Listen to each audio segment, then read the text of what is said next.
Okay, hello everybody. So I'm a bit late to the party, but if in case you haven't seen this, what's coming yet in 5.2, I'll be just going through their posts and reading what they are adding to, the game. So yeah. The discussion was good. Artifact locked, auto lock features, and increased damage for certain elemental reactions, which sounds pretty exciting. So anyways, first thing we're starting off with is the treasure compass. So pretty much is that it will also detect a wider range of chests, such as time trial challenges and Sealies that you haven't found yet. So, which is good because sometimes you have to go through the interactive map to go through every single Sealie. Sure, though, you're missing out on like one or something, but that's for the exploring people or just anyone who's just trying to get the achievement just to get it out of the way. But yeah, this is a nice quality of life that helps players not have to use the interactive map or other stuff like that, or watch videos.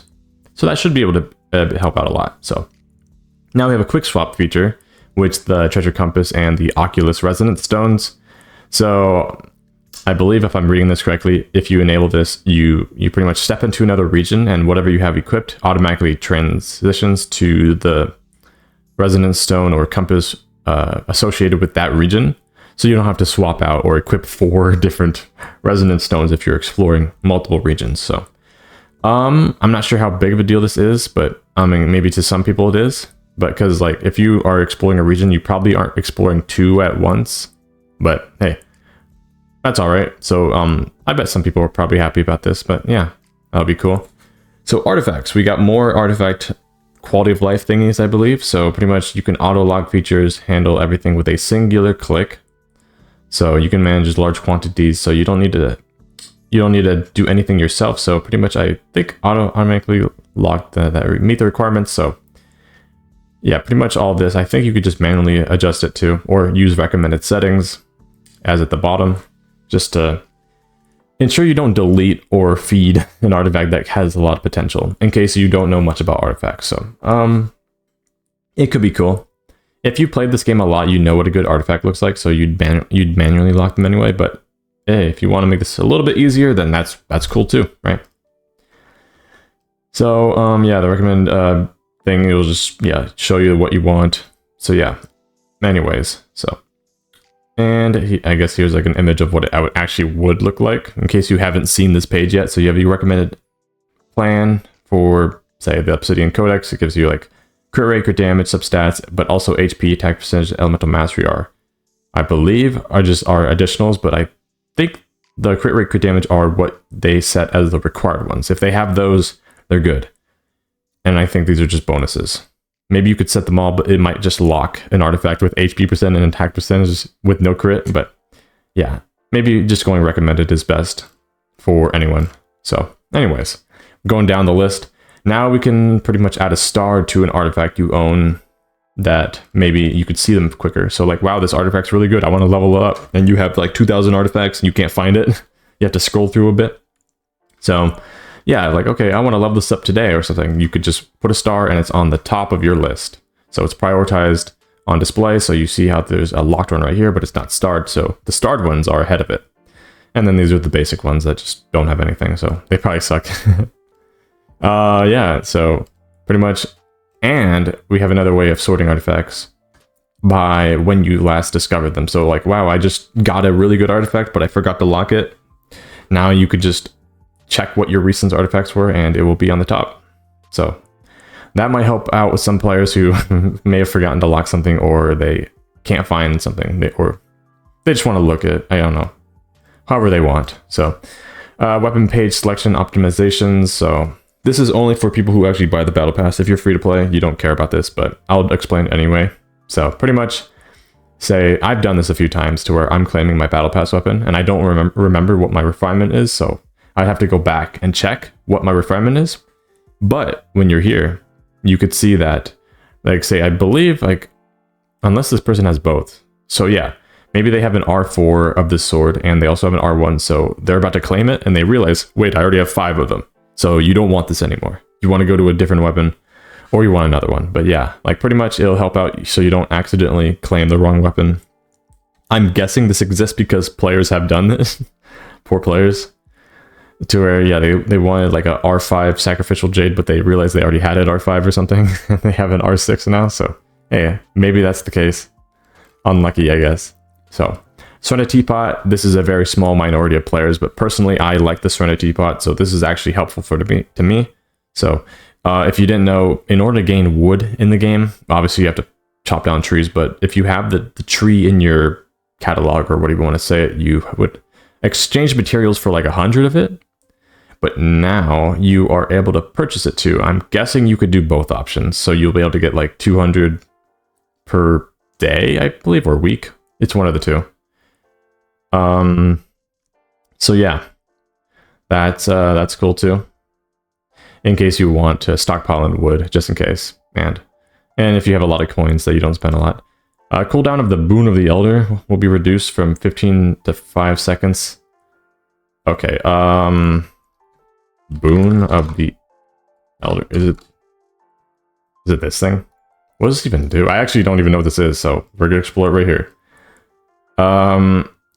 Instantly collect all available wood in nearby trees. How come I don't know what this is? I probably just never built it, but hey, this is regards to wood picking up. So yeah, that's cool. NK, is there a radius? Who knows? But yeah, this is actually, wait, was it 50? That sounds unholy. 15 seconds. You just walk to a tree, click a button, and you have to wait that long. So 5 seconds is pretty nice. So yeah, I actually should build this sometime. I could just walk around just clicking to get some wood, because yeah, it's always nice to have too much wood than not enough. So yeah, that's cool.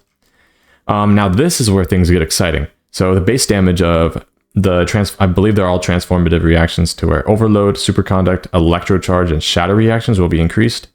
The numbers exist online, but in case they're leaks, I'm not gonna, show them on screen, but they might not be game changing. But if you follow my channel and all that stuff, I will be testing teams with all of these reactions once it's out, because I want to, try it out. So potential options is that Overload, typically your Overload teams like Chevrolet, you'd have like DPSs with their crit builds, but maybe Toma has an EM build because you didn't feel like swapping off from Burgeon. So maybe with Overload full EM, he'll be doing a lot more damage than before, which could be really nice. Superconduct, you'll have to figure that one out. I never use that one unless you're doing like Eula or something and other physical carries. And Electrocharge might be the best of them all. I mean, I think it is, without a doubt. It already is a good reaction because Electrocharge teams are really good. So my question, I believe Electrocharge also scales with EM like everything here. So maybe you use Kazuha and burst Electro, and pretty much with his Electro burst, it's automatically 1,000 elemental mastery, to where the Electrocharges, do a lot more damage. So that could be interesting. And now Shatter. Shatter is probably one of the weaker ones, but I'm still going to play around with it because I'm curious to see specifically what Albedo can do, because Albedo can shatter enemies, but his burst has a very relatively annoying, useless passive, to where whenever you burst, you gain elemental mastery, which, I mean, that was good for back then for Hu Tao teams, but there are so many Hu Tao teams now to where you don't really use Albedo for his EM anymore. But now with Albedo, you can get even more EM, which actually does benefit from something, because shatter reactions will be increased.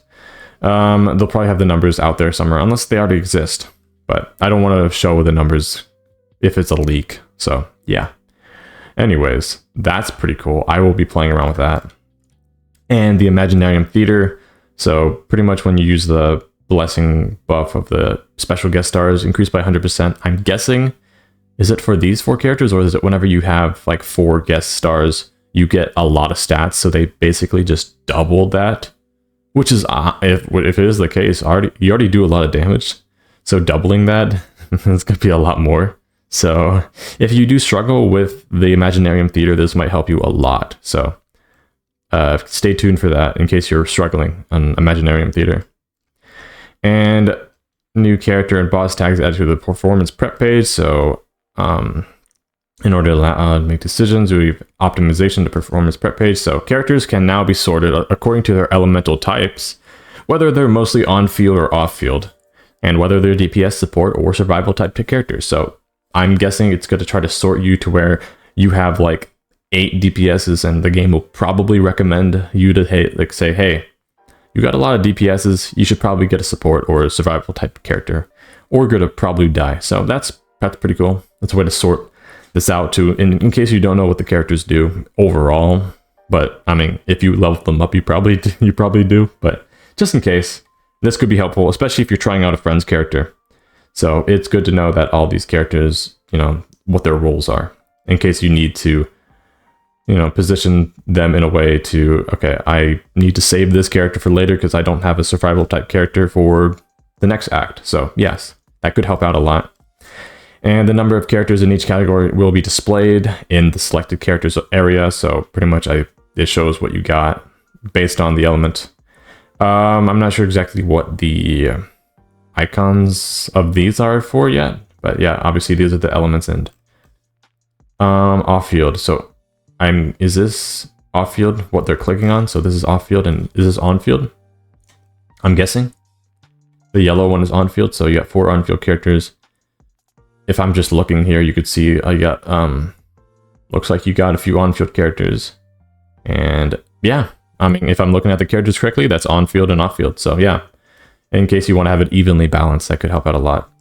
And also displayed when drawing character cards. So you pretty much 8 principal cast memories remaining. You got the elements, which is nice. Could help out players in case they're struggling. And then you can, at the same time, you can click on a boss's avatar to view their information to see which characters possess a tactical advantage. So pretty much, you got the Icewind Sweet Nemesis, whatever the name is. Pyro characters gain an advantage, and OSHA, whatever you want to say, aligned characters have an advantage. So if you have a character with that, I always forget who has who, but pretty much if you use Linny, right, you'll be good. But if you have specifically Numa, or you could probably just go for Pyro characters, because I'm guessing this is the one that we have right now, which is a Cryo Shield. So if you just have Pyro characters, you could just brute force it and you'll be fine. So keep that in mind. That could help out you in the long run to where you don't know what to save for later, and now you could take a peek at the next phase. So yeah. And this is just random text, I think. So supporting cast features. Now we got a way to see what your friends used on for your characters. So I'm fine with this because I'm always curious to see what my friends use about what I'm offering. So yeah, I can expose my friends and I could say thank you for using my Kazuha or something. But yeah, this may not be much for anyone, but I'm happy with this. I just want to see what my friends use. Oh, you can see the time they use it too.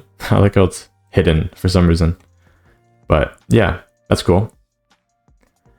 That is cool as well. So, what's more, in response to your feedback regarding completing all acts in one go, starting in version 5.2, after completing at least 3 acts, as well as your dialogue with Wolfie, you can press the next act button on the finalization screen after each successful performance to continue your challenge. So, wait. Is this like where, this is annoying for me. If this is what they're changing, you know, whenever you complete an act, you go back to your chair to sit down and you have to reopen the book. But if this is what they're doing, like you could just go straight to the next act without exiting, coming back every single time. This is nice because it's a bit annoying to exit and come back. So, and that's the end. And yeah, I briefly overviewed this, but I remember the top comment. This is something I've been waiting. So if they keep this up about, you know, giving us quality of life for everything, even artifact quality of life, maybe eventually we will gain artifact loadouts. But here's hoping.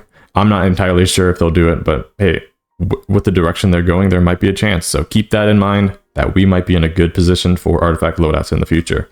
And if you don't know what artifact loadouts are, pretty much what we want is a way to save your loadout. So I have say that, let's say, with like Nilu, you want to have a Elemental Mastery Kokomi as the support, right? So I don't really use that much because I would have to swap out all the artifacts from HP and healing bonus from Kokomi's normal build to Elemental Mastery. So pretty much you could just click a button and it automatically equips your entire build that you want. Same thing goes with Toma. You want to be an Elemental Mastery so he could burgeon, or you want him to be an HP support who can keep you alive. So pretty much that's what we want. A lot of players like testing around builds, especially me, because that's what my channel is basically doing, trying out a lot of builds. So yeah, that's pretty much the gist of what we want in the future, but let's not get too excited. let's hope that one day, not too long in the future, that it'll come. Hopefully we don't have to wait a whole year, but we'll see.